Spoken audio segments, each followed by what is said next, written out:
bobo ka ha.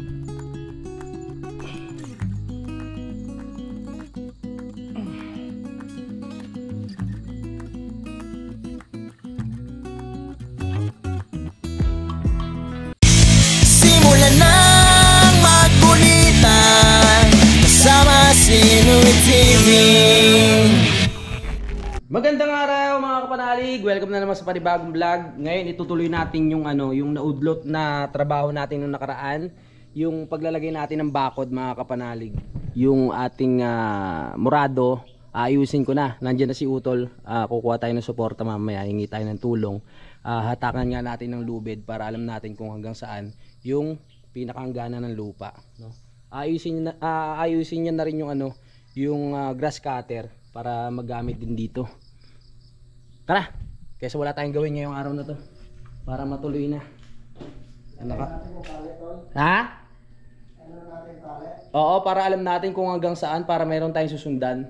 Medyo maikli lang naman yung aming lalagyan ng tanim mga kapanalig, dahil nga yung isang side dito ay lalagyan pa namin ng pinaka pangharang sa lupa. So siguro ang malalagyan lang namin ay hanggang dito lang. Yan, ito kasi may plano pa kami dyan. Umorder na ako ng materyales mga kapanalig. Hinihintay ko na lang kung magkano yung aabutin, tapos hintayin natin kung kailan madi-deliver, no? Ayan, ayos na dito si Utol para alam ko kung ano yung mga tanim na dapat hindi tanggalin. Okay, tulad ng dati, syempre hiramin muna natin yung bota ni Utol. Bibili ako ng bota ko sa pag pumunta akong palengke, para meron kaming tag-isang bota dito.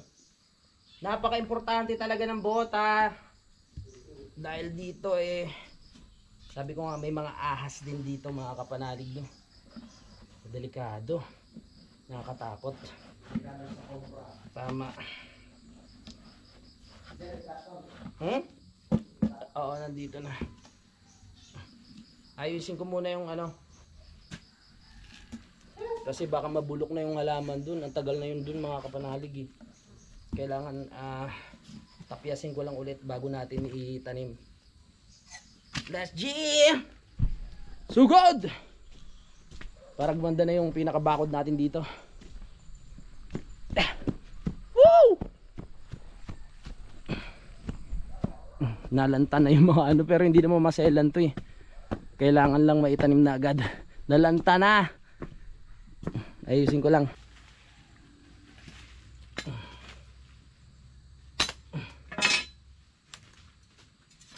Yan. Ano lang natin para pag tinanim, ito na yung pinaka bagong gayat.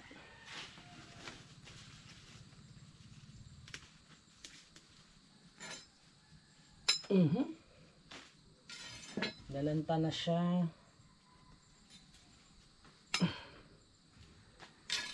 Hindi naman maselan to.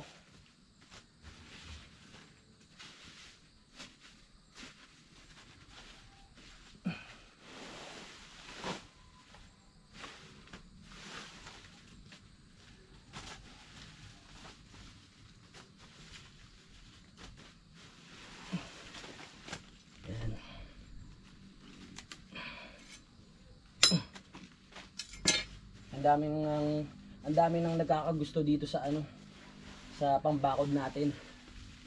Si Kuya Ogie nung nakaraan humingi din, kaya medyo nabawasan na yung murado natin doon sa bandang baba.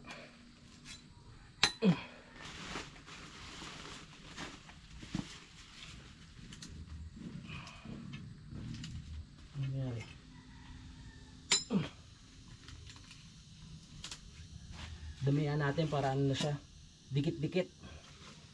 Kasi hindi natin alam kung sino yung mabubuhay. Kasi may mga dumadaan ding dyan aso. Yan. Minsan na siya, natatapakan.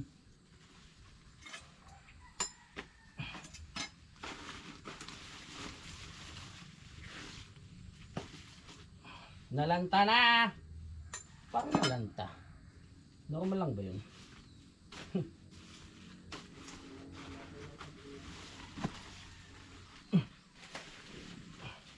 Tatalian na namin ni Utol. Mag-ingat ka sa lipa. Hindi. Sobrang ingat ko dyan. Iwas na iwas talaga ako. Laki na Anong ano ba yan? Yung marang. Marang? Ay, marang. Yung parang gumo. Delikadong lipa kahit maliit lang. Ano kasi to? Yung umag. Yung umag. ng simara. Yung tinanim mo? Mabuti nga hindi lalo mo rin siguro na parang ubi ano. Hindi ko na pinag-aano. Nag-aalala si Utol mga kapanalig nung napanood niya ano ko. Naku baka na ano ni Utol yung mga ano dun mga tanim Saan tayo? Yan. Saan yung itak mo? Ito na nga yun ano? Oo. Yeah. Kunin lang natin itak. Hanggat wala pang ginagawa si Utol, kunin natin ang pagkakataon para nasaan yung itak? Ito. Para makita na natin.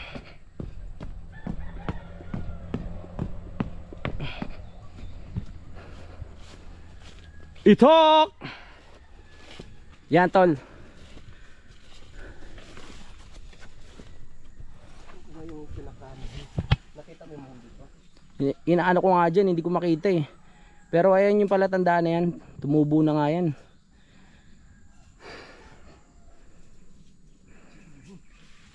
Hinahanap ko rin nung nakaraan, hindi ko makita eh. Oo, para sure no.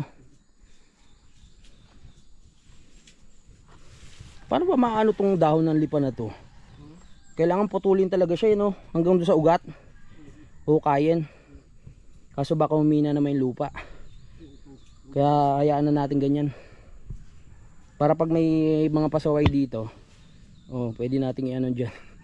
Pagulungin dyan sa lipa. Kita mo tol? Pero ayan yung pala tandaan na yan eh. Yung kahoy na yan.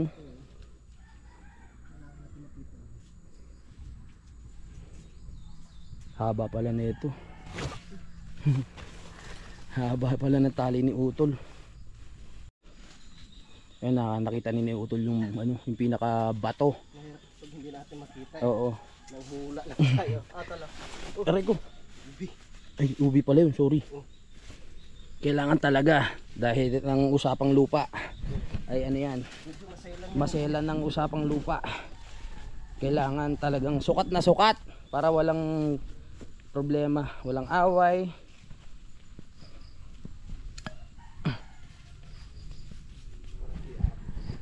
Parang hindi aabot nga.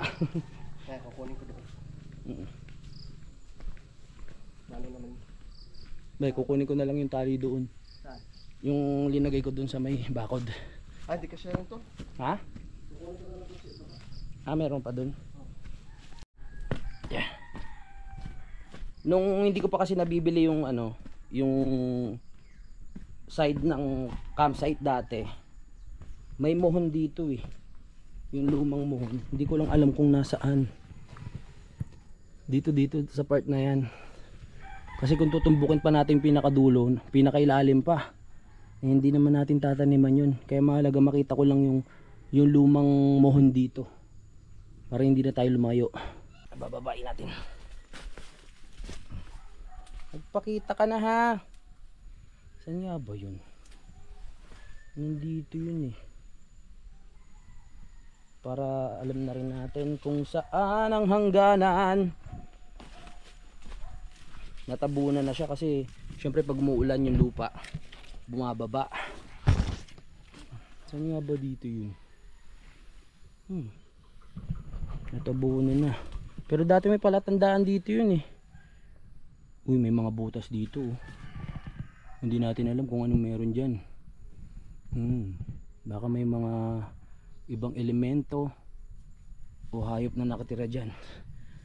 Iwas. Saan nga kaya dito yun? Mukhang eto na. Eto nga. Yung kahoy na are. Parang natatandaan ko nga. Pero syempre hukayin natin. Para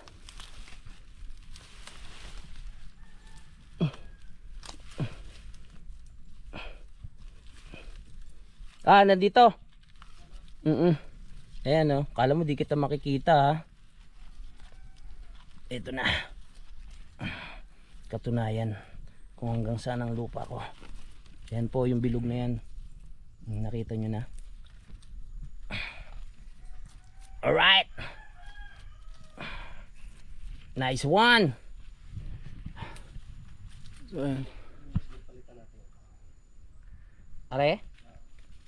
Oo nga, kasi ano na siya eh. Pero matibay pa naman. Hindi na siya talagang bibigay. Hanggang sa baba pa tong lupa ako mga kapanalig. Pero hindi na natin didiretso yun tulad ng sabi ko. Kasi ito muna ang target natin talaga na mataniman. Tsaka yung bandang taas. Aray ko! Uy! Uy! Ah! Ano ba yan? Dulas ako. Buti na lang nakabuot ako tsaka mahaba. Kung noon ko pa talaga naisip na taniman, sabay-sabay na ang lalaki sana, no? Kukuha lang si utol ng ano, ng mahabang kahoy. Kailangan kasi medyo mataas yung kahoy na pagkakapitan namin ng tali para pantay. Pag dito pa baba kasi. Akyat muna tayo. Abang inintay natin si utol. Maano dito? Insekto. Malamok. Oh yes. Haba pala ng tali ni utol. Oh. Bibili pa tayo ng tansi. Meron mo pala. Okay. Gandoon. Pasok pa pala sa lupa ko tong ano, yung nyug. Ito. Palaki pa lang. May nasakop tayo. May mga saging hindi na. Ay, hindi na pala pasok. Nasa labas na oh. Sayang. Kala ko pasok eh. Tol, kahit hindi ka na kumuha. Ayos lang naman eh. Parang ano lang.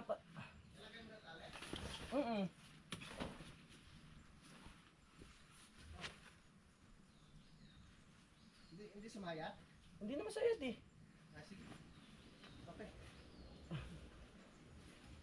Dito na lang.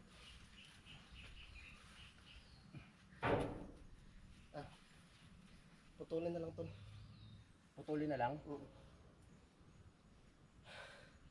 Pagod ka?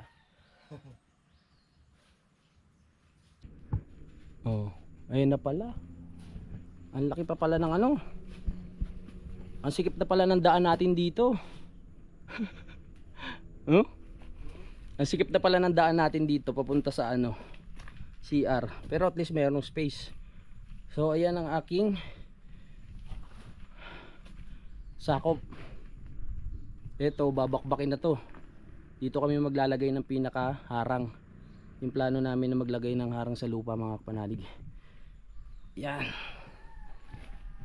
Oh, at least ngayon malinaw na, di ba? Yan. Hanggang doon. Ayos. Malinaw na, malinaw.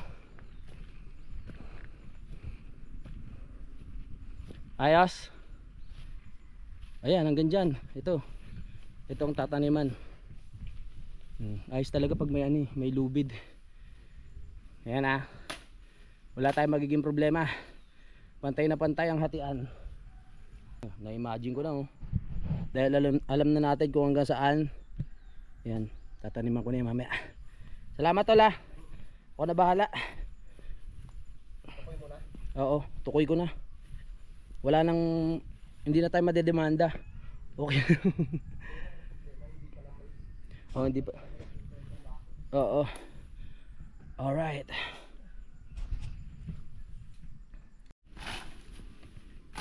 Ayan, si utol na nagano, hindi ko ginalaw yan eh. Baka mamaya may magalaw ako dyan eh.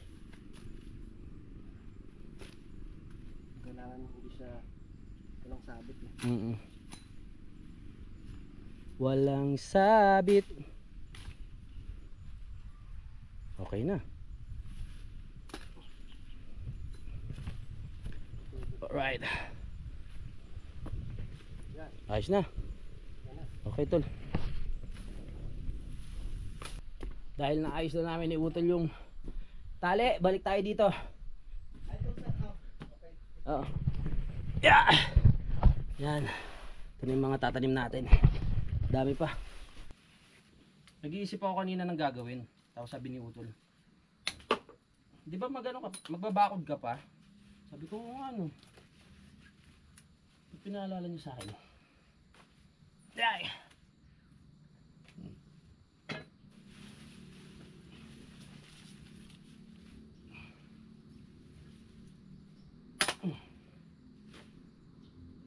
Dami pa ng langgam.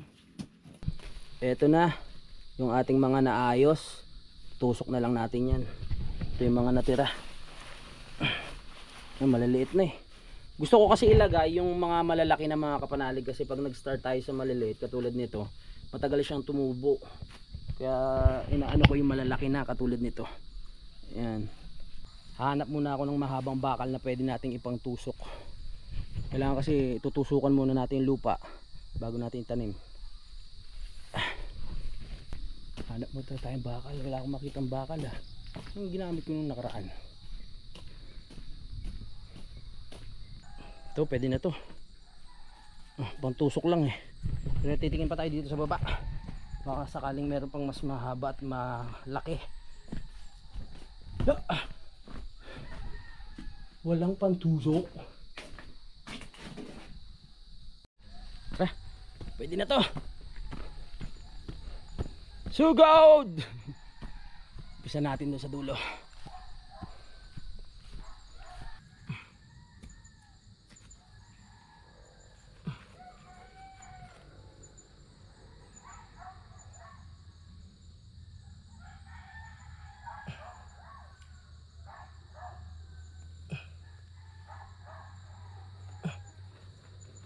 Lalim ah.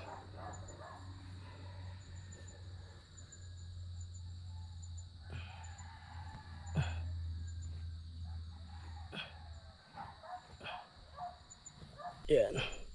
Tanim tayo dito sa taas. Opa. Tumubo ka ha. Ayos yan, tag-ulan. Tutubo yan. Hoy!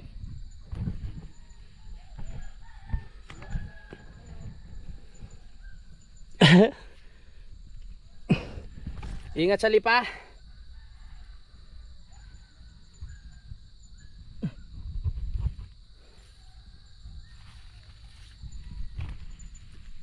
Yan.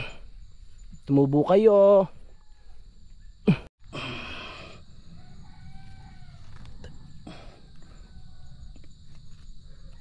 Yan.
Dito sa side na to, madidiretso na natin yan. Wala namang ganong nakaharang ng mga puno.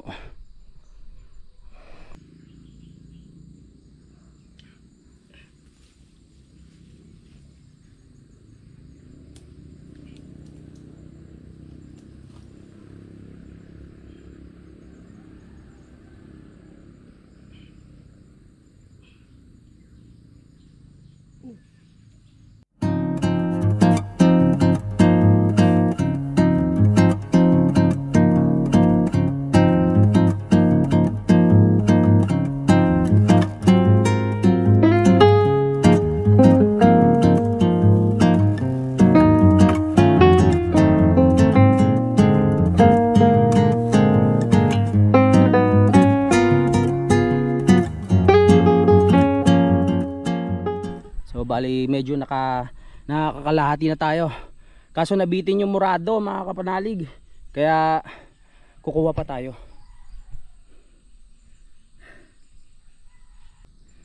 Pahinga lang ako konti, tapos tatapyas na tayo.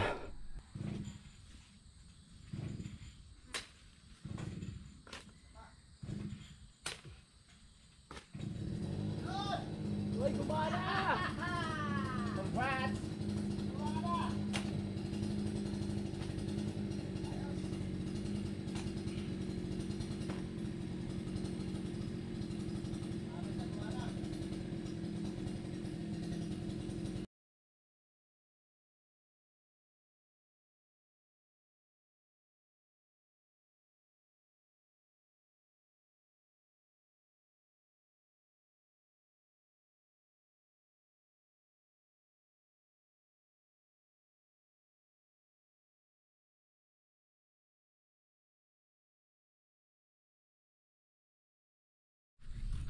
Alright, nakakuha lang tayo ng sapat-sapat. Hindi ko na ganun binawasan, baka makalbo na. So kung ano lang yung aabutin ngayon, yun na lang muna ilalagyan natin. Pag tumubo ulit yung mga murado na yun, tsaka natin ipagpapatuloy ito. Baka makalbo naman yung kabila. Tuloy! Tapos na rin yung project ko eh. Napaandar mo, ang galing mo. Oo. Pwede nang Pwede na. Pwede nang seramiko.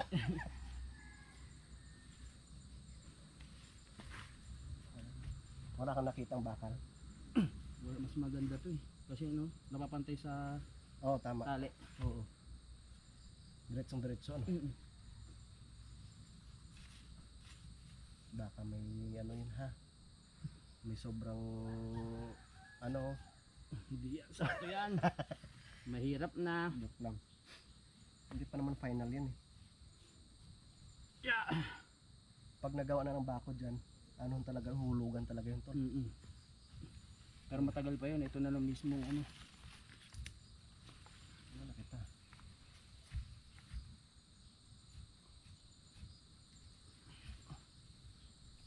Katin mo ah.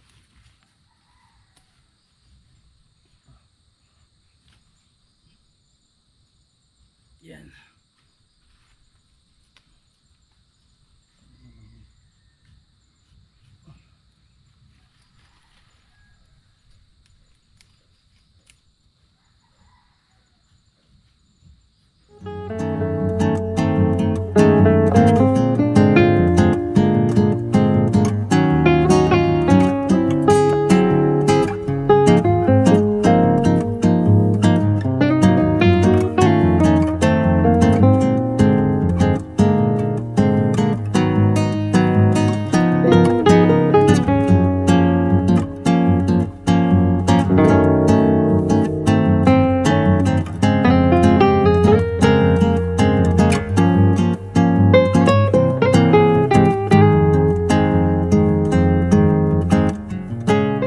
Dali na. Okay na. So yun dito. Tsaka muna natin pagpapatuloy kasi titignan ko muna mga kapanalig kung ano yung magiging plano dyan pagdating ni Daddy Oms, no? Para dito sa pagharanga ng lupa. At ayan. Ito yung ating nagawa. Hanggang doon. So hintayin natin to ng mga ilang buwan. Tignan natin kung ako ba green thumb, kung tutubo ba siya. Yan, mahaba-haba rin yung nalagyan natin. Magpapahinga muna ako mga kapanalig dahil kailangan ko pa mag-edit, no. Alam niyo naman na wala tayong editor, so kailangan talaga inaano natin yung oras. Kailangan magtira tayo ng energy para sa pag-edit.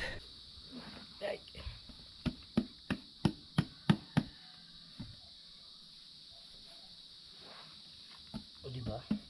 Ang sarap ng ano, nang meron kang nagawa sa isang araw.